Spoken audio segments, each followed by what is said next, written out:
Pues, a ver. Sí. Gracias, maestro. Todo lo que ha dicho Che acerca de mí es mentira. Yo en realidad pasaba por aquí, de verdad. De verdad. Las personas que se hayan apuntado al curso y estén esperando la charla de educación financiera y de los retos del futuro del profesor Carlos Rodríguez Brown deben estar pensando, ¿pero esta quién es? ¿Qué hace aquí? Pues nada, que pasaba por aquí y entonces Che me ha dicho, pues, ¿por qué no subes y haces algo? Digo, pues en vez de bailar o cantar, presento a Carlos, que es un señor que conozco un poco, para que sepáis lo que estáis haciendo, ¿no? Y tengo que sobre todo dar las gracias primero por haberme invitado a subir y a colarme aquí de rondón, un poco a capón, en una ciudad tan bonita como Málaga, que tengo ciertos lazos personales por motivos diferentes, y siempre es un gusto venir para cualquier cosa, hasta para quedarse, ¿no? Málaga, cuando empiezas a leer historia de Málaga, yo he tenido la suerte de que uno de mis maestros, además de Carlos, es un malagueño saleroso, que se llama Pedro Tede de Lorca, que además de ser catedrático de Historia Económica, magnífico catedrático de Historia Económica, y de ser investigador del Banco de España, es poeta y ha escrito cosas maravillosas sobre Málaga, y es un malagueño muy orgulloso de su ciudad. Y siempre me ha contado cómo Málaga es una de las ciudades más importantes de España desde todos los tiempos, como colonia fenicia, pero luego como una ciudad confederada del Imperio Romano, a que vengan de repente ahora los catalanes a darnos lecciones a los andaluces de independencia, cuando Málaga tenía su propia ley, la Lex Flavia Malacitana, ¿no? Que es que historia hay raíces, y no solamente eso. Otro de los puntos que siempre me sacaba y me llamaba la atención Pedro Tede es que fue una de las primeras, por no decir casi la primera junto con Barcelona, la primera ciudad industrial en España en el 19, y que venían los viajeros esperando encontrar una ciudad más andaluza y la comparaban con Manchester. Uno de los primeros ferrocarriles. Realmente el del año 30 y tantos no se pudo llevar a cabo por algún problema político que ya desde entonces venían los políticos fastidiando los proyectos de los empresarios, ¿no? Pero bueno, todo esto para daros las gracias y para agradecer que contéis conmigo en esta ciudad rebelde que contribuyó al triunfo del liberalismo en el siglo XIX y que fue una ciudad pionera en España, ¿no? Y además me une con Málaga un personaje que es mi vínculo entre Málaga y Carlos Rodríguez Brown, que es Marjorie Grace Hutchison. Mira Berta cómo dice que sí.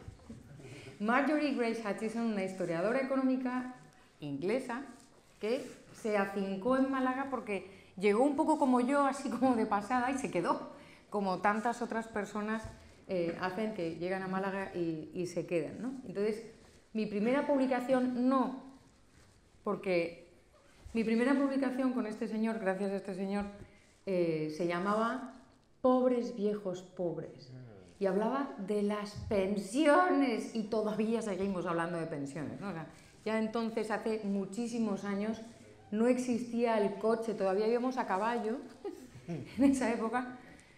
Ya se hablaba de las pensiones. Pero sí, la segunda cosa de investigación que hice sí fue la edición conjunta a la sombra de este olivo, un libro de Marjorie, la edición española de un libro de Marjorie, que me permitió entrar en contacto con ella y disfrutarla como persona, tal vez menos, pero como investigadora.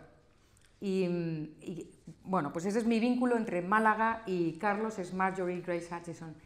En estos primeros años yo recuerdo a Carlos como una persona centrada completamente en la tarea docente e investigadora, como las dos caras de la misma moneda de un profesor universitario.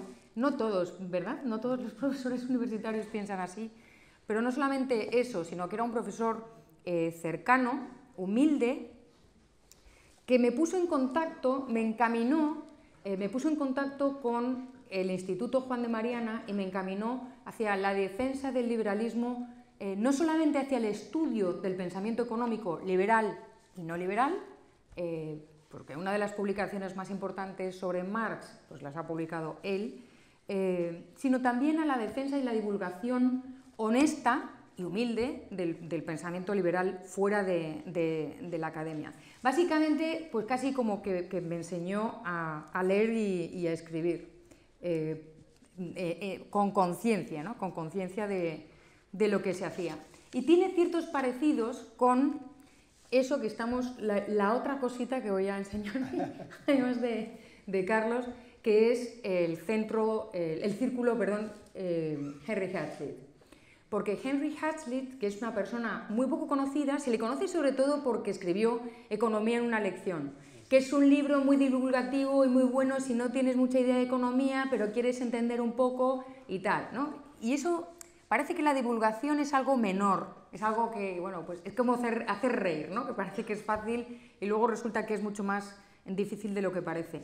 Y es algo que creo que también le sucede a Carlos, además de tener una dilatada carrera como científico social, como catedrático de Historia del Pensamiento Económico y como investigador, pues es una persona a la que parece que no le cuesta nada divulgar, como lleva haciendo pues desde que le conozco, no solamente el pensamiento liberal, sino la economía sensata, que es lo que yo creo que lleva haciendo mucho tiempo.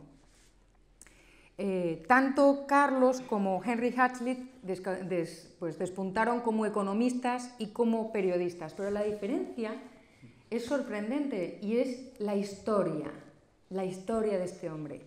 Henry Hazlitt nace en Filadelfia, pero se traslada enseguida a Brooklyn, porque su padre muere cuando él tenía 5 meses. Entonces le cría su madre, que se vuelve a casar en Brooklyn, y era hijo de una familia pobre. Hijo de una familia pobre, que luego dicen que es que los liberales somos solo para los ricos, cuando nuestras bases de pensamiento, desde luego, no siempre tienen que ver, ¿no? Él quería ser psicólogo y quería ser filósofo, y de hecho empezó a estudiar en Nueva York, en el New York City College, pero tuvo que dejarlo porque su madre pues, tuvo la mala suerte de enviudar por segunda vez. Se puso a trabajar a vuestra edad, con 15, 16 años, se tuvo que poner a trabajar en un periódico y era secretario, pues como Bea, como Betty la Fea, secretaria de dirección, él era secretario de un editor de periódico. El que pasaran por sus manos tantos textos, especialmente de economía, despertó en él curiosidad, que es la base de todo el conocimiento humano y de la magia y del pensamiento no científico, etc., ¿no? La curiosidad. Y este señor, si tenía algo, era una curiosidad arrebatadora, ¿no? Y eso también se le parece a Carlos. El libro que le hizo interesarse en economía fue uno de un autor que tú me presentaste intelectualmente, que era Wicksteed, The Common Sense of Political Economy. Y a partir de ahí, el tipo se dedicó, desde vuestra edad, a estudiar por su cuenta, porque no solamente el estudio reglado en el cole, en la universidad, cuenta, sino es todo lo que tú puedas aprender y absorber con tus fuerzas, ¿no? Tanto que con 21 años escribió su primer libro que se llamaba Thinking as a Science, Pensar como ciencia. Y para él, a esa edad, le parecía fundamental que el mero hecho de pensar seriamente las cosas, cada uno se lo planteara como un proceso científico, ¿no? A partir de ahí, pues siguió trabajando como editor económico en varios periódicos, destacó muchísimo por su labor divulgativa, tuvo debates con políticos importantísimos, con el secretario de Estado Acheson y con muchos otros, y se caracterizó por la solidez de sus fundamentos cuando debatía, su apertura, su facilidad de palabra, por eso le invitaban a todos lados, trabajaba en la radio. Luego hizo otra cosa que también le relaciona con este señor que tengo a mi derecha, y es que él es conocido por ser uno de los introductores de la Escuela Austríaca de Economía al mundo de habla inglesa, y en concreto era muy amigo, junto con su segunda mujer Frances y él, eran muy amigos de Ayn Rand. Ayn Rand, antes de que publicara The Fountainhead, estaba ya metido en este mundo y era muy amigo de Henry Hazlitt. Y fue él el que le presentó a Mises. No es que yo me quiera comparar a Ayn Rand, Pero Carlos fue la persona que me presentó a Huerta de Soto, que es lo más parecido que tenemos a Mises, ¿no? La verdad es que el otro día, cuando estaba preparando esta presentación, intentando que se alinearan los planetas y vincular a Málaga con Carlos, con Henry Hazlitt, estuve entreteniéndome en leer alguno o ojear alguno de sus más de 20 libros. No solamente tiene Economía en una lección, tiene libros, aparte de ese que escribió con 21 años, tiene una teoría de la crítica, donde habla de la metáfora y de la analogía, unos textos preciosos, escrito en forma de triálogo, que es un diálogo de tres, o sea, el triálogo. Escribió una obra importantísima, rebatiendo todas las teorías keynesianas, tiene una teoría de la moral maravillosa, importantísima también. Entonces, leyendo algunas de sus libros, me he encontrado con textos que podían haberse publicado esta mañana en Twitter si dieran suficientes caracteres, ¿no? En concreto, dejadme que solamente mencione dos cortitos y ya os dejo con el maestro, ¿no?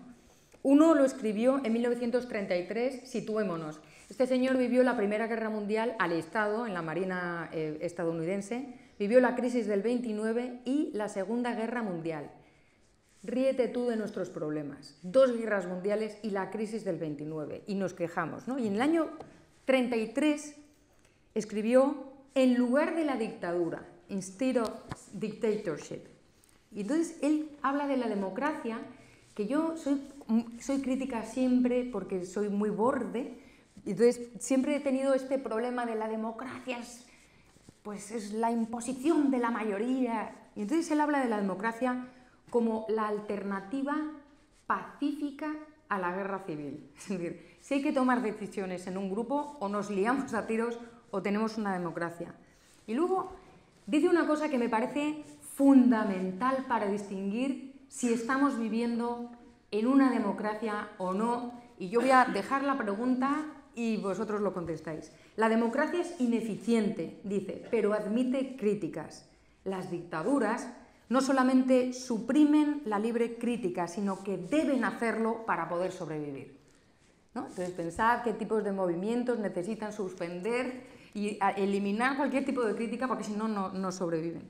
Y finalmente, hay un párrafo que es muy famoso suyo y que yo me encontré, luego descubrí que era muy famoso y que me parece que es algo que todos, sobre todo en los momentos de mayor vacilación o de desesperanza o de hartazgo que siempre sucede, especialmente en los momentos que estamos viviendo, hay mucha confusión, hay posiciones muy radicalizadas en todo el espectro político, en economía, etc. Hay un párrafo que yo creo que nos deja muy claro hacia dónde tienen que ir las personas que estén interesadas en defender la libertad.